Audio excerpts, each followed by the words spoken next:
The quiet power they never saw coming. There is a kind of strength that doesn't shout, a kind of holiness that doesn't beg to be noticed. It walks into a room and unsettles every spirit that doesn't belong there.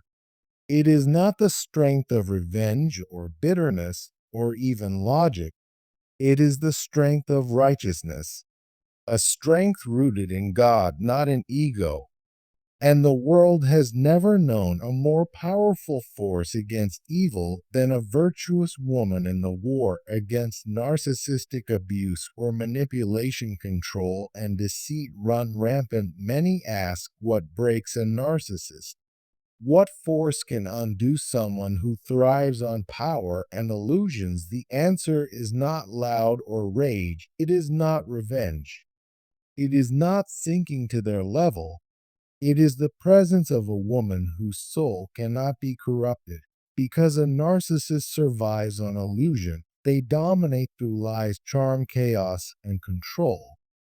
But when they come face to face with a woman who is tethered to heaven, who walks with purity, and who has been through the fire but carries no smoke, their illusions begin to tremble, and eventually they collapse. This is her story. This is your story. And this is why only a virtuous woman, not a loud one, not a broken one, not a fearful one, can destroy a narcissist empire of falsehoods, not with weapons, but with unwavering truth. Let's walk through the 7 reasons why. 1. Her virtue exposes their darkness. A narcissist thrives in shadows. They operate in environments where truth is blurred, where emotion can be twisted, and where people are unsure of their own footing. They don't fear confrontation, they welcome it because confrontation can be redirected. They don't fear exposure, they deflect it. What a narcissist fears more than anything is clarity, and there's no clearer threat to their existence than a woman who walks in virtue, a woman grounded in truth, stable in her spirit, and immune to the seductive fog of confusion they constantly create. To understand this dynamic, we must first recognize that narcissism isn't merely a personality flaw. It is a spiritual sickness that depends on manipulation to survive. It feeds on false narratives, thrives in emotional chaos, and survives by making others question their own reality. A narcissist cannot function around people who know who they are, who see through deception, and who do not need external validation to feel secure. That is exactly what a virtuous woman represents. She is the opposite of everything the narcissist depends on. Her virtue isn't just a set of moral behaviors, it's a force of spiritual weight, a radiant clarity that interrupts the atmosphere of control and disorder. And the narcissist doesn't just sense it, they are deeply disturbed by it. She doesn't need to preach, prove, or perform. A peace unsettles them. Her refusal to argue when provoked enrages them. Her ability to set boundaries without bitterness disarms them. To most people, she seems calm, but to the narcissist, she is dangerous because every time she refuses to be pulled him to their dysfunction, every time she remains unmoved in the face of manipulation, every time she responds with quiet strength instead of emotional chaos. She is exposing them not with words, with contrast, and that contrast burns. You see, a narcissist lives in illusion. They construct identities that aren't real. They depend on admiration. They don't deserve the mirror others to survive, pretending to be who you need them to be until they no longer need you. That world is built on sand, and they know it. That's why they target people who are vulnerable, uncertain, or desperate for love. But when they encounter Woman who has spent time alone with God, who knows what love is because she receives it from the source, who has endured suffering without letting it make her hard. They are confronted with something they can't imitate: authenticity. She doesn't shift based on who's in the room. She doesn't crave approval. She doesn't give power to words that are meant to wound her discernment, cannot be turned off. Her convictions are not for sale, and most importantly, she is not afraid to be alone. That last part is critical. Narcissists use abandonment as a weapon. They withdraw affection to create panic, but the virtuous woman has already walked through lonely valleys. She has already learned to survive in silence. Her identity isn't tied to presence or absence, it's tied to truth. That is what makes her untouchable. And here's where the unraveling begins. The narcissist realizes that she sees through him, and he cannot control what she sees, no matter how he performs, no matter what mask he puts on. She's not fooled, and he knows it. And the knowledge that she has perceived the truth, that she sees the distortion, that she does not tremble under his emotional weight, begins to rot. The false world is built around himself, because the only way his deception holds power is if you agree to believe it. But she doesn't. She sees him clearly, fully, spiritually, and she walks away unscathed. This is not about revenge. She isn't trying to break him. She simply refuses to bow, and that refusal is more devastating than any act of aggression. Because narcissists expect to be fought, they are prepared for rage, retaliation, even hatred. But they are not prepared for detachment. They are not prepared for a woman who no longer plays their game, who doesn't need their validation, who doesn't fear their rejection, and who no longer takes the bait. That's when the control begins to slip. That's when their world begins to implode. The virtuous woman doesn't fight for attention. She doesn't beg to be understood. She doesn't plead with him to change. She simply stands, and in standing she shines, and in shining she reveals. And what is review? Field is this. The narcissist has no real power, only borrowed power from those who did not yet know their worth, but she knows now, and when she knows, he loses. This is the beginning of spiritual judgment, not by screaming, not by exposing him to the world, but by letting the light of God within her reveal what he truly is. And that kind of exposure, that kind of confrontation is not external, it's internal, it's enough, capable, and it is permanent. So, no, she does not destroy him with vengeance. She destroys him because she is no longer afraid of him, because she has become what he cannot become: whole, because her identity has been restored in Christ. And that is the one kind of woman a narcissist cannot use, cannot trap, cannot manipulate, and cannot forget. That is why her virtue is his undoing till she refuses to play his game. One of the narcissist's most destructive weapons is the ability to control the rules of engagement. He doesn't operate within truth, so he bends reality until it suits him. He provokes with intention, lies with ease, and manipulates not to win an argument, but to own the emotional atmosphere. He wants to determine what matters, what hurts, and what is allowed to be spoken in this toxic framework. Every interaction becomes a trap, and every emotional response becomes a tether he uses to keep you close. But when a virtuous woman recognizes the game, when she refuses to parties, paid, when she walks in discernment, and no longer reacts the way he anticipates, his entire strategy collapses. He wants chaos, she gives silence. He wants confusion, she brings clarity. He wants control, she walks away. And it's not because she's cold or disconnected. It's because she finally sees. She sees the pattern. She sees the setup. She sees how he pokes to provoke, how he twists love into obligation, how he confuses guilt with responsibility. But now she longer bites the hook. He creates drama. She doesn't rise to it. He accuses. She doesn't explain. He gaslights. She no longer doubts her mind. This isn't passive silence. It's spiritual warfare through restraint. Because nothing frustrates a narcissist more than a woman who no longer.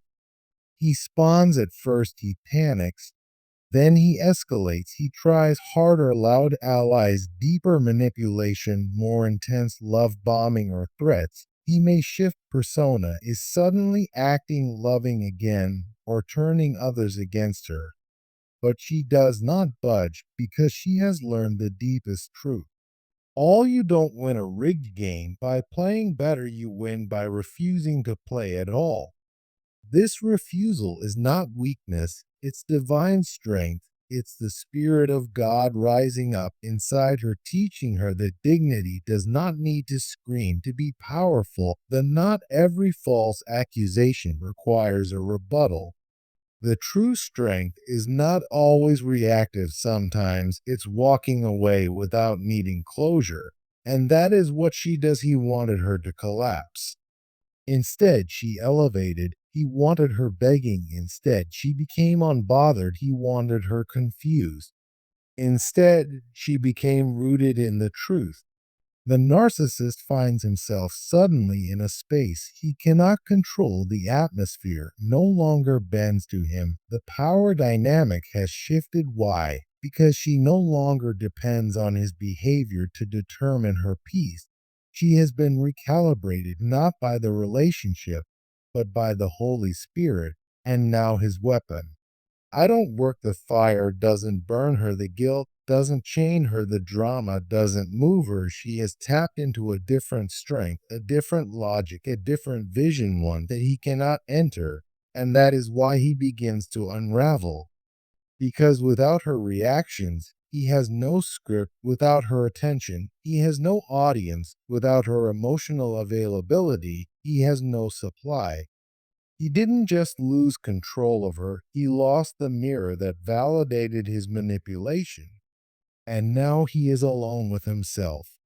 And he doesn't know who that is. So, while it may seem quiet on the surface, while others may not understand her detachment, her peace, her no contact, her boundaries, a war has already been won, not by fighting, but by stepping out of the game entirely and leaving the narcissist to fight with nothing but his own demons. If you've ever stopped reacting, stopped explaining, and simply chose peace over performance, comment below with the words, "I'm no longer playing." Let it be a declaration not of surrender, but of wisdom, strength, and spiritual maturity. And now we move into the heart of this journey. What happens when her presence begins to reflect the narcissist's true face back to himself, and there is nowhere left for him to hide? 3. She becomes a mirror they can't escape. The most painful thing a narcissist will ever encounter is not being called out, it's being seen. In truly seen by someone they cannot manipulate, a narcissist does not fear criticism, they weaponize it. They do not fear rejection, they control it. But what they do fear deeply and instinctively is being fully visible to someone whose eyes are clear, steady, and no longer looking for validation. That is the role a virtuous woman begins to play. She becomes a mirror. Not because she is trying to expose, but because her existence, her peace, her purity, her unwavering clarity makes it impossible for the narcissist to maintain the illusion. He cannot twist her truth because she no longer needs his agreement to validate what she sees. He cannot distract her with drama because her emotional roots have grown too deep. He cannot distort the narrative because she's no longer a participant in his story. And when all those tactics fail, something terrifying begins to happen. He sees himself. For most of his life, he's been able to avoid this through lies, projection, charm, and blame shifting. The narcissist has managed to keep the mirror turned outward. Everyone else was the problem. Everyone else was too emotional, too sensitive, too difficult to wrong. But now he's in the presence of someone who reflects none of that. Her strength is quiet, but undeniable. Her gaze is not full of confusion, but certainty. Her love, once vulnerable to his manipulation, has now matured into boundaries and discernment, and without saying a word, she begins to show him what he truly is: insecure, manipulative, and empty, and emptiness hates reflection of. At first, he denies it. He lashes out, accusing her of being judgmental, cold, or too perfect. Then he tries to regain control, love bombing, apologizing, even quoting scripture, if needed, hoping to draw her back into the fog. But it doesn't work because she's not acting out of pride. He's acting out of truth, and truth does not negotiate with delusion. This moment, the moment when the narcissist realizes he is no longer hidden, no longer able to project, no longer able to dominate, is the beginning of his unraveling, because her eyes don't blink. She doesn't argue anymore. She simply watches. She simply walks in wholeness. She simply lives in a way that contradicts every justification he ever clung to, and it is unbearable. You see, there is a different kind of judgment that happens when someone refuses to fight you, but also refuses to yield. When someone simply stands unbroken, untouched, and unimpressed by your games, you begin to collapse under your own weight. That's what the narcissist experiences in her presence. Her righteousness becomes a judgment in itself, not loud, not punitive, but relentless. She's not trying to hurt him. She's not trying to prove anything. She's just not broken anymore. And that is the part he can't tolerate, because narcissists don't just want admiration, they want to believe they are more powerful than your healing. And when she heals without him, beyond him, and far away from his control, he starts to feel what he has inflicted on others: powerlessness. And here's the core truth: the narcissist is not truly afraid of her, he's afraid of the reflection she gives him. He's afraid that she's telling the truth even in her silence. He's afraid that she sees the part of himself he has spent a lifetime hiding, not just from others, but from his own mind. And when someone holds a mirror you cannot break, cannot smear, cannot replace, you begin to fall apart. That's what her presence does. It begins the breakdown. And now we enter the next stage of the collapse: what happens when she walks away, not in anger, not in revenge, but in peace, and how that divine silence becomes the most devastating judgment of all. For her departure becomes divine judgment. When a narcissist loses control of the narrative, when their illusions begin to break, when the mirror they can't shatter stands firm in front of them, there is only one path left: the exit of the woman they never thought would leave. And it's in that moment, the moment she walks away, not in hatred, not in a storm of screaming, but in silence and clarity, that he realizes something far more terrifying than abandonment. He realizes he has law, the something holy, because a narcissist does not value people for who they are, they value people for what they can extract from them. And the virtuous woman offered something he couldn't name, but he felt that she brought peace into his chaos. She brought patience into his immaturity. She brought structure to his confusion. And though he never respected it, he relied on it more than he knew. She was the unseen order holding up his collapsing world.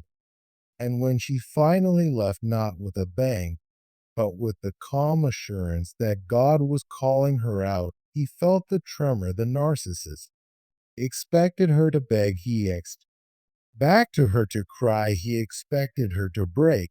But when she left with her dignity intact without needing him to acknowledge her worth, without needing him to apologize, something inside him ruptured because narcissists aren't devastated when you hate them. They're devastated when you no longer care. They aren't.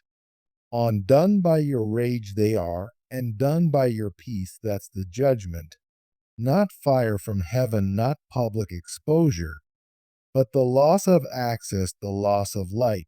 Because when a virtuous woman walks away, she takes with her the atmosphere. She brought the protection, the softness, the clarity, the love, the forgiveness, the truth. She was the presence of grace in a house of manipulation. And now that grace is gone, and he knows he will not find it again, he will try, he will find replacements, he will imitate connection, he will love bomb new supply. But none of it will feel like her because she wasn't just a woman, she was a covering. And that covering was from God. And what he mocked, he now misses. What he dismissed, he now desires. But it's too late because grace, when trampled, doesn't always stay. And sometimes the most righteous judgment God issues over a narcissist life is letting her leave without ever looking back. This is what makes her departure so severe. It's not angry, it's not vengeful, it's holy. It is the quiet, decisive shift of heaven saying, enough, she's done. And now the narcissist sits in the echo of his own emptiness, left to face what he was without her, and worse, to realize that who she was never belonged to him in the first place. This is divine justice, because while the world may not know what happened behind closed doors, while he may still tell his version to those who will listen, he knows, God knows, and most of all, she knows. And that knowledge is no longer something he can access or control. It lives in her spirit now, not as trauma, but as 10. Too many, the judgment was never her revenge, it was her absence, because she was the last light in a collapsing world. And when the light left, the darkness remained and swallowed itself whole. And now we transition to a higher realm where God Himself steps in, not to assist her retaliation, but to defend her cause. That is now explore how He becomes her justice. 5. God defends her, and He acts in her silence. The world may never see the full extent of what she endured. The narcissist may never admit what he did. Friends may remain confused. Family may believe his version. But there is one who saw it all, every silent tear, every time she bit her tongue to keep peace, every prayer she whispered through gritted teeth. God was in the room when she was lied to. God was present when she was gaslit, disrespected, and worn down. And while she held back her fury to protect what little dignity remained in the relationship, he took note, not to forget, but to act. There is a moment in every battle where God tells his daughter to step aside, not because she is weak, but because he's ready to take over.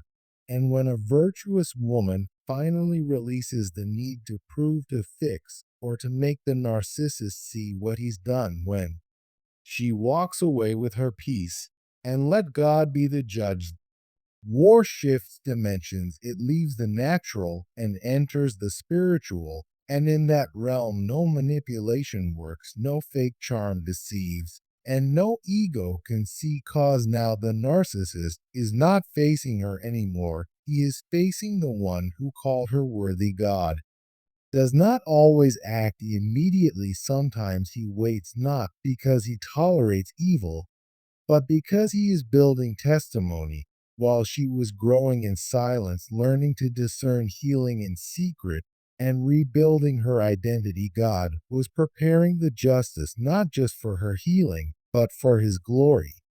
Because when God defends, he leaves no doubt who was right and who was lying. He doesn't just restore the woman, he silences the market. He doesn't just protect her future, he writes her past with new meaning. You see, the narcissist thought she was powerless, he thought, because she didn't scream, she didn't see, because she didn't fight, she was weak, because she forgave, she could be used again. But what he didn't understand is that her restraint was never for him, it was for God.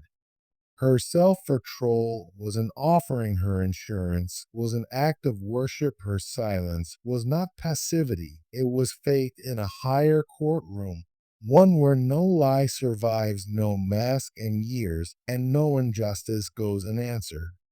Now that she's walked away, not in bitterness, but in freedom, God begins to act. Not in the way humans expect, not always with external collapse, though sometimes that happens, but in the way that truly destroys a narcissist's invisible conviction, unshakable isolation, and the crumbling of everything built on deceit. The new supply doesn't satisfy, their reputation begins to fray, the illusions fall apart, not all at once, but slowly, precisely, divinely. And while that happens, God begins lifting her quietly, at first a new peace, and his spirit and new strength returns to her voice. New doors open that don't require performance, new relationships arise that a healthy